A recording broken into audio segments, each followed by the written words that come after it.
મોટે આજ રોજ અમે પાદરા તાલુકા સેવા સદન માનનીય પાદરા મામલતદારશ્રીને આવેદનપત્ર આપવા આવ્યા હતા અને જેનો મુદ્દો એ હતો કે જે પાદરા તાલુકામાં 50થી વધુ ગ્રામ પંચાયતોની ચૂંટણી બાકી છે, એવી જ સમગ્ર ગુજરાત રાજ્યમાં 7000 વધુ પંચાયતોની ચૂંટણી બાકી છે. અગાઉ ઝવેરી પંચ કમિશન જે બક્ષીપંચનો મુદ્દો હતો 27% એ પણ પૂર્ણ થઈ ગયો. ત્યારબાદ બજેટ સત્ર હતું એ પણ પૂર્ણ થઈ ગયું અને હવે ઉનાળો શરૂ થઈ ગયો છે અને 2.5 વર્ષથી ગ્રામ પંચાયતની ચૂંટણી ખોરંભે પડેલી છે અને તેના લીધે સમગ્ર તાલુકાનો વિકાસ રૂંધાયો છે.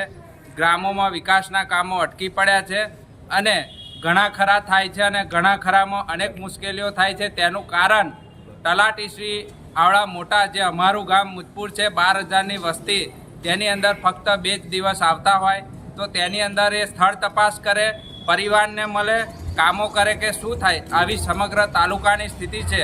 તેથી ગુજરાત રાજ્ય ચૂંટણી પંચ પાદરા તાલુકા મામલતદારને અમારી અપીલ છે કે તત્કાળ ધોરણે ગ્રામ પંચાયત ચૂંટણીનું જે નીતિ વિષયક નિર્ણય હોય તેનું જાહેરનામું પ્રસિદ્ધ કરવામાં આવે. આગામી સમયમાં આ બાબતની ઉચ્ચ રજૂઆત ગાંધીનગર ખાતે રાજ્ય ચૂંટણી પંચને કરવામાં આવશે, કારણ કે અત્યારે વિકાસના ખૂબ કામો અટકીને પડેલા છે. જય હિન્દ, જય ભારત.